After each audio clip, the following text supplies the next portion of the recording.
আসসালামু আলাইকুম বন্ধুরা, সবাই কেমন আছেন? আশা করি ভালো আছেন, ভালো থাকেন, সবসময় এই কামনাই করি।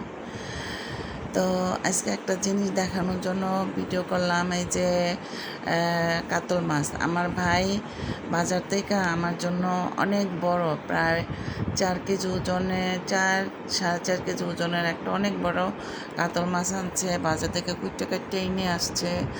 তারপরে আরেকটা বড় নদীর পাঙ্গাস মাছ নিয়ে আসছে, দেখতেই পারতেছেন।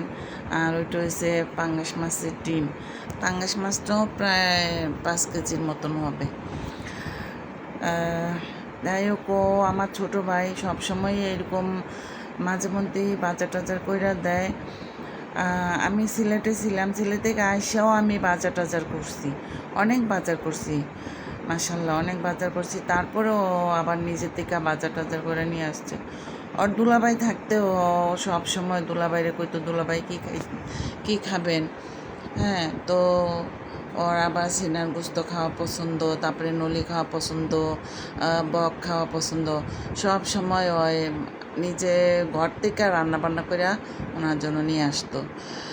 তো যাই হোক, আজ নাই, ওর কথা অনেক মনে পড়তেছে, অনেক অনেক বেশি মনে পড়তেছে। সবাই আমার হাজব্যান্ডের জন্য দোয়া করবেন, আমার ভাইটার জন্য দোয়া করবেন, যাতে এরকম ভাই সবার ঘরে ঘরে আল্লাহ পাক দেয়। কারণ কি, বোনের জামাইরা না থাকলে, বোনের শ্বশুরবাড়ির কোনো লোকজনরাই এরকম কেয়ার করে না, দেখাশোনা করে না, খোঁজখবর রাখে না। তখন যদি ভাইরা একটু খোঁজখবর রাখে, বোনেদের মনটা অনেক ভালো থাকে। স্বামী থাকলেও যদি খোঁজখবর রাখে, না থাকলেও যদি খোঁজখবর রাখে, বোনেদের মনটা কিন্তু অনেক বড় হয়ে যায়, অনেক বড় হয়ে যায়।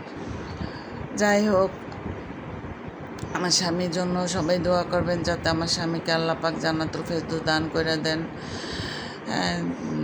আর আমার এই বাইরা আমার রুমের মধ্যে 4টা স্পাই ক্যামেরা লাগাই দিছে, বাইরে সিসি ক্যামেরা তো আছেই, স্পাই ক্যামেরা লাগাই দিছে যাতে আমি ভালোভাবে থাকতে পারি, নিরাপদভাবে থাকতে পারি, এর জন্য কোনো প্রবলেম যাতে না হয়। হ্যাঁ, তো দোয়া করি এরকম ভাইয়েরা সবাই ঘরে ঘরে 2-1টা করে থাকে। কারণ বাবা মার পরে, হাজব্যান্ডের পরে বোনেদের, ভাইদের প্রতি একটা হক।